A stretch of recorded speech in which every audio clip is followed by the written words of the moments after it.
their delegates, and they were very, very impressed. Our stateside problems continue to go on, thus requiring much to her risk and jeopardy, the demonstration of her commitment, Sister Terry Buford, to go back and assist Marcy in this crucial hour of trying to get our people finally free from that mess. We're moving approximately 15 a week, but it's still a slow process. In 10 weeks, we really don't know whether we have 10 weeks.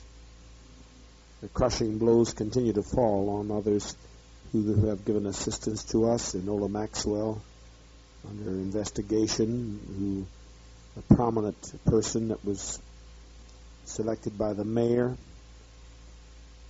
for an office, but she's been a constant supporter of us and praised us publicly. I offered her a place because she's been indeed a constant friend. The mayor met Marceline in a demonstration which she was at on behalf of Enola Maxwell. And the mayor came up and kissed her and said, "I'm with you." I thought I'd like to puke on that shit. If he's with us, we'd like to see some cash.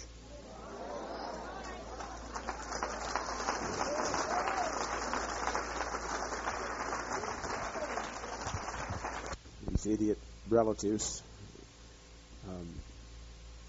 Mickey came and attacked Marceline in the office verbally, and I told my attorney he's either going to do something about this shit or he's going to be fired. And I'm not going to put up with this shit. I believe we're supposed to, and Dr. Goodlett told our attorney he didn't know what the hell he's doing, but you don't deal with snakes. And Sandy Rosinko did the same shit. And his idea is to try to make peace. That's a bunch of fucking liberal nonsense. You don't make peace with fuckers who've lost their conscience and their sense. You don't make peace with them.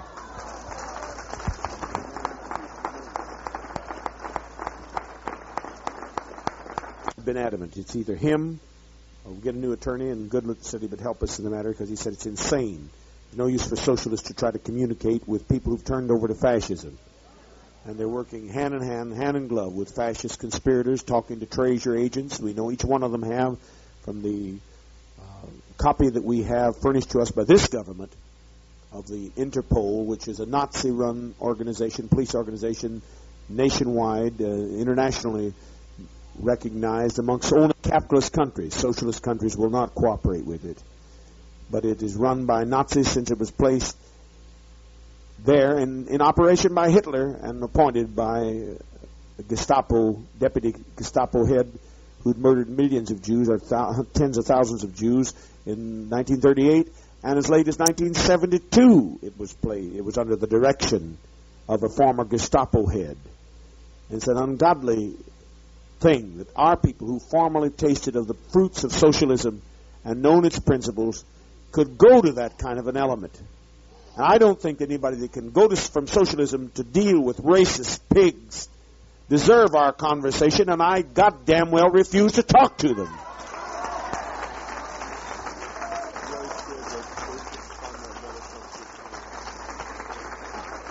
Gets put through this kind of shit, it's going to be stopped, I'm telling you. I have to go back there, set up meetings, and come ramming into offices, and jamming into offices. They'll get jammed all right.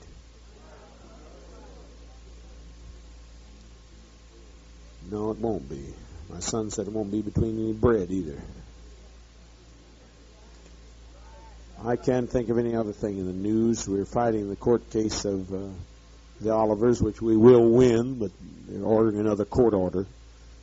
These bastards are given another court order when we circumvented that, and all that takes a lot of legal costs. So I hope to Christ some of you who have been laying around and laying in your pad. I've got a list of people who are under question. This time I'm not going to mention it, the inspection team, by next people's rally, because I've got plenty to do. All of you that are in your pad better damn well be sure that you are in there with a good cause, because it's going to be brought up publicly. And I know some of you by looking. You're not doing night work, and you're sleeping too damn long, and people twice your age is doing it, and out running around inspecting. I was running around inspecting when some of you were up in the pad and went to bed earlier than I did. I don't know how you could go into bed any later than I did, being it was dawn and after. And I was up, as always, doing what I have to do. I had no small amount of tension. Because it's hell to be in that radio room. I'll turn that PA system and let you listen to it. I don't know how any mortal can take it. I really don't know how I can take it. And try to handle all this shit back in the States. And all these individual cases, fight them. Last night, they brought Marvin back to town, brought him on a radio show, the motherfucker, to talk about his parents and his relatives, and they had a radio show with these bastards. They won't give him a goddamn dime, other than to whip him in and out of San Francisco. What kind of people they are. And then talk to them? Hell no, I won't talk to people like that. I ain't talking to people like that shit. Anybody that does this, of course, behind Marvin's Jackie, always a good woman or a bad woman behind any man. But the idiotic filth they told on their own relatives, and they told on Eva Pugh, and the wicked kind of shit that they had on. And Dr. Goodlett said, ignore the pukes. Eric is foolish, our attorney Garry. I'm talking in codes. Garry is absolutely stupid, he said, to try to convince these kind of people. It's impossible. Should not talk with them. Should not negotiate with them. He said he agreed with Jim. Goodlett said, slap him with some suits. And that's what the hell I've been trying to do. This fucker is afraid. He's afraid. A 68-year-old coward. Communist coward. Afraid of what the news is going to think about him. Afraid of what repercussions going to have on him. Sure, it's dangerous to be a communist, but he says he can make it in the United States. And if he's a coward, he better get out and come over here and at least have a little peace. Said the only place he ever had any peace on earth. And he wrote, talked before TV, that this was paradise on earth. And it's certainly a place to be for people who are afraid to take on the system because the son of a bitch's system's mean. That's why I want my people out of it. And you know, you try to do anything about it because nobody wants to do anything about it. As I've said repeatedly, we have no choices but fascism or communism. People are not able to use democracy. You can't use democracy until you've got a conscience. Animals don't have to be democratic.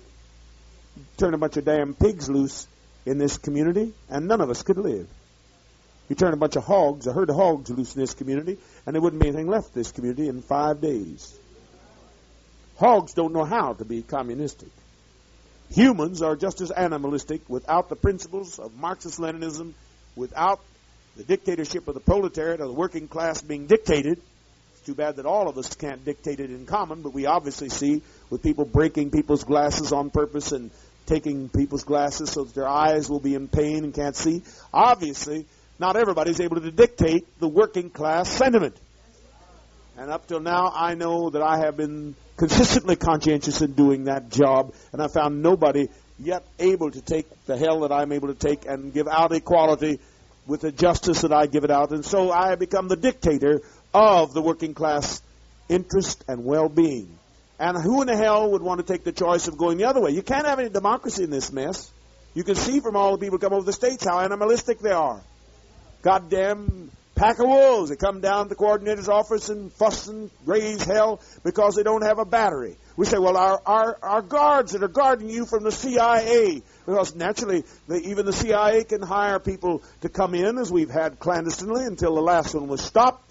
It's been only 2 weeks. First 2 weeks we've gone in our history that we never had some kind of a fiasco, some kind of an attack on us.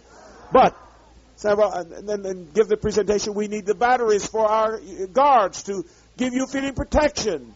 And even after that, they insist on their goddamn battery. Some of you ought to have a battery lit up and set up your ass.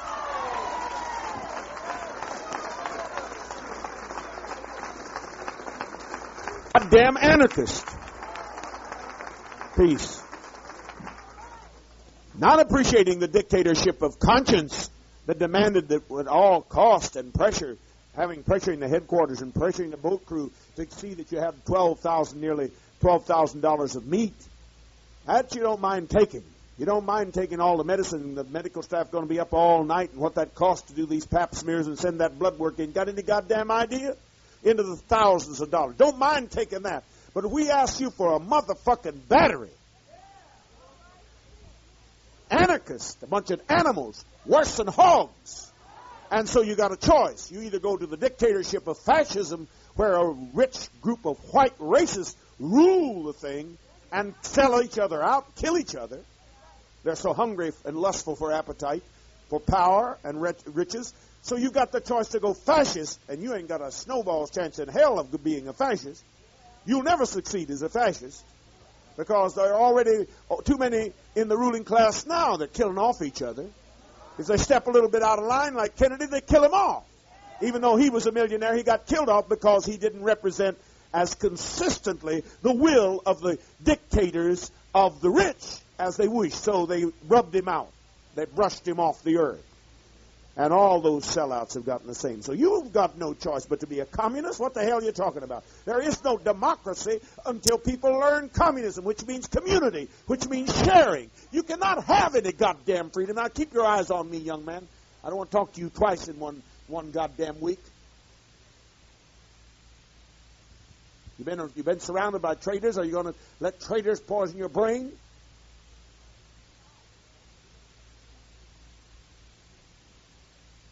Now, I want to say, you want to learn communism, or you learn death. And I've seen it change here in Cuba. I wish I could transport you to an already made society, but I can't do that. And Cuba doesn't believe in taking foreigners in because they believe that they can have their economy infiltrated and broken up by the CIA. And obviously that's the truth. Obviously that is the truth. We got the opportunity anyway. Nuclear war is upon us. Every goddamn night is talk about whether the Arabs and the Egyptians, the Arabs are going to fight with Egypt, and Egypt is going to be in a war with Arabs inter-party rivalry, and Israel fighting with the Arabs, and it's constant talk. They're calling a peace convention, and nobody's going to go. Nobody is going to go. In the Near East, they called a goddamn convention, and nobody has said they'll go.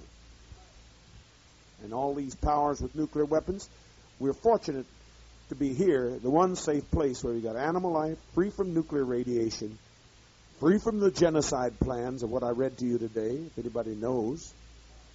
Got a break because of lateness of having emergencies in the States. You got another people's rally to digest all you've been hearing. How many know all about George and Jonathan that you should? How many know all you should about Che Guevara from the documentary that I've been giving in my own comments? How many know about human rights? I doubt if you could put your hand up for that because that was just on today, and we didn't get to hear it all. So you need to listen closely about the farce of Carter's policy of human rights and how utterly, utterly disgusting the U.S. hypocrisy is, and the fact that freedom is lost in the U.S. I made a case today clearly with law and quoting chapter on verse. It's lost. There's no chance for survival of freedom there. So let us learn the way of communist cooperation. If you can't learn it kindly, then let's learn it however we have to learn it. But I think it's a shameful thing that you come in here with so many, many goddamn demands. Say, I need a flashlight. What the fuck do you need a flashlight for? This place is lit up. You don't need a flashlight. Your security does need flashlights. It gets quiet when you get talking about things like this. You ought to be grateful that we have thought that much through to give you the kind of security. Your boat needs security, needs lights. You don't need any lights. But you better hope that that fellow that's got that weapon has got a light so he can protect you and spot anything coming on. I was so appreciative to see one of the new lads that had a confrontation on Sunday come marching in with a beautiful radio and a clock combination, beautiful thing. Said, just give me a watch. Just give me a watch. Any old watch will do if you got one. And I thought the Anderson youngster, who had been prejudiced by liars about the place, Jerome, had more conscience than some of you who've been with me for years.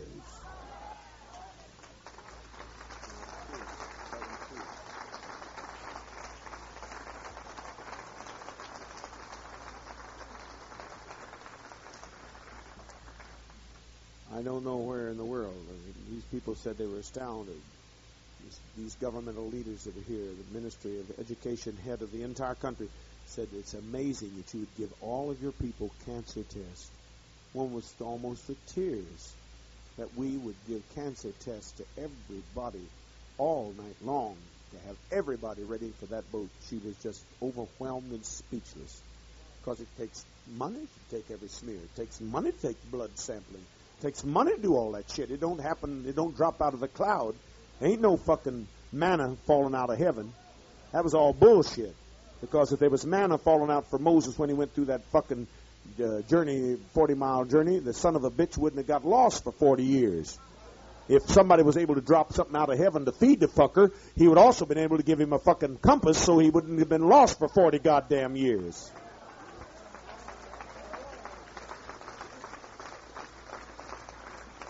I don't know how you ever believed that bullshit. You used to sing manna from heaven dropping out for Moses, and yet that prick, if manna fell down to feed the fuckers, it looks like that God up there could have dropped a fucking compass or a road map that kept them from being lost for 40 fucking years and only 40 miles. The fuckers were lost 40 years and 40 goddamn miles. It only took them 40 miles to get across there to that goddamn sea, and the sons of bitches were going around in 40-mile area for 40 years. And then you tell me that there's some God dropped manna. Prick. Ain't nobody drops no manna. We have to make our fucking manna, honey. Restroom. Discipline. Learn it, I hope, through principle. Now, all the important things written up there doesn't put it down as much as in the men's prisons and allows them to find their own real feelings. Other women aren't gay, but are more free to explore their own feelings and make their own decisions because a man is never honest or open with a woman.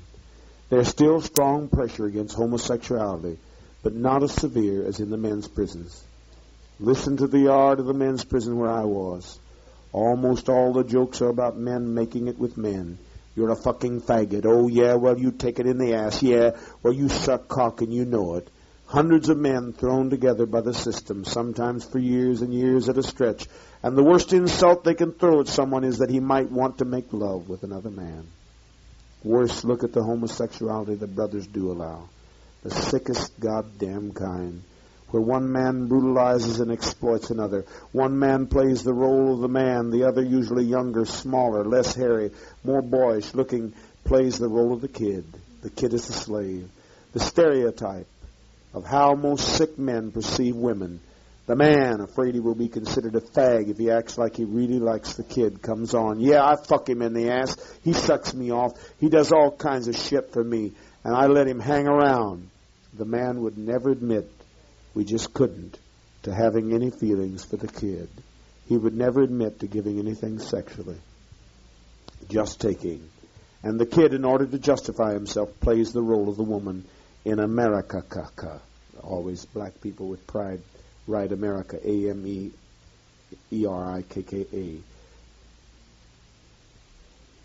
In order to justify himself, he plays the role of the woman in America, the kid does, taking the man for all he's worth, getting food and drugs and presents from the man and threatening to leave for another man if this man doesn't provide enough goodies.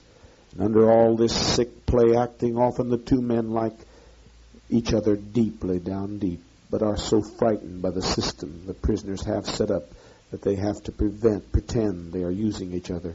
Why do prisoners approve when one man boasts of abusing and exploiting another man, but get totally threatened when two men just say they really dig each other? Why, in this atmosphere, did you have to say that there was no women? You had to act like you're the big dick. This man was brave. He died. Can't get any braver than George Jackson. Raped and molested and kidnapped at the age of 8. And Gerald, I just don't know where your head is at. I mean,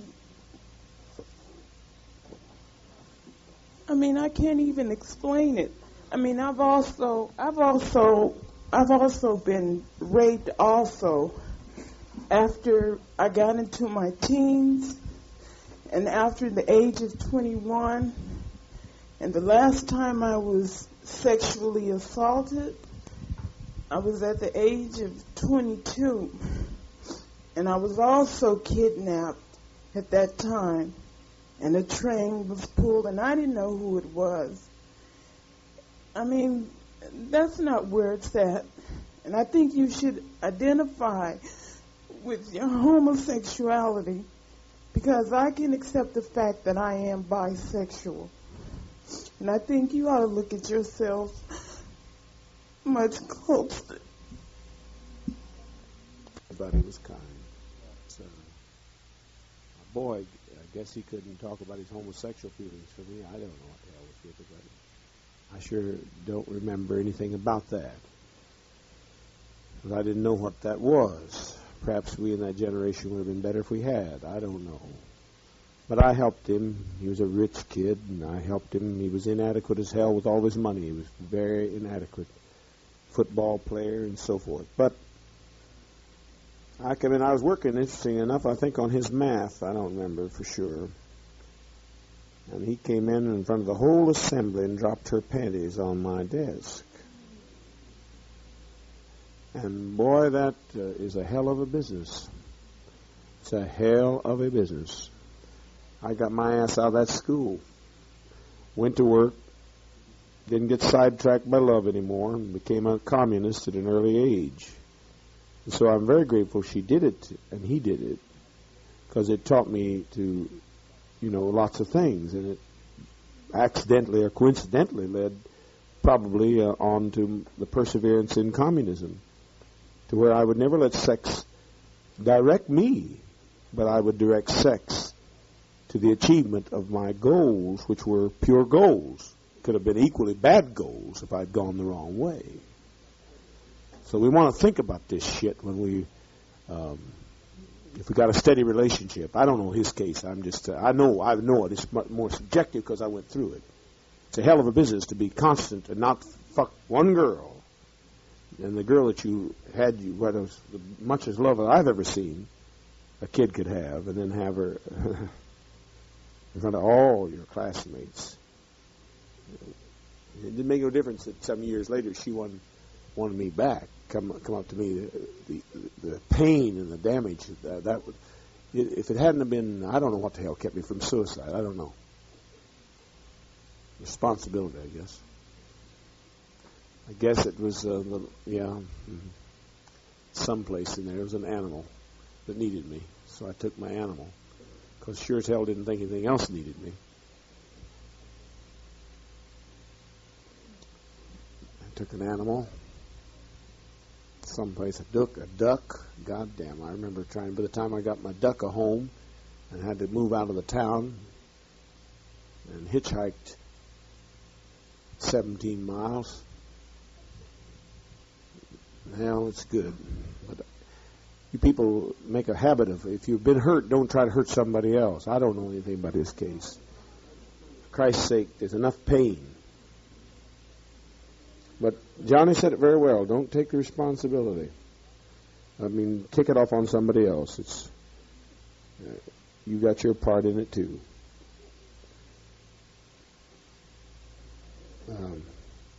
I'm not worried about the hurt that I've had. I just worry about how many more people. What I'm thinking about now is not the hurt. Mine's all gone over with. I died a long time ago. The hurt is that others are going to have that kind of pain until we have communism, until we learn to feel for people. And it's too late for anybody to feel too much of anything but tiredness. But, yes, restroom, Jerry, it's all right. It's a dreadful, dreadful, dreadful thing to hurt people. In a sense, she was a blessing in disguise, though. She taught me not to depend on people. You are all mistaken. You're mistaken to depend upon people. You better depend upon principle. And for that, I'm eternally grateful to that woman. When I think about it, I'm very grateful. Yes. And what happened to me, don't make an exception to yourself. It'll happen to any one of you. Till we get communism, it'll happen over and over and over again. Millions and millions of times it'll happen over and over again.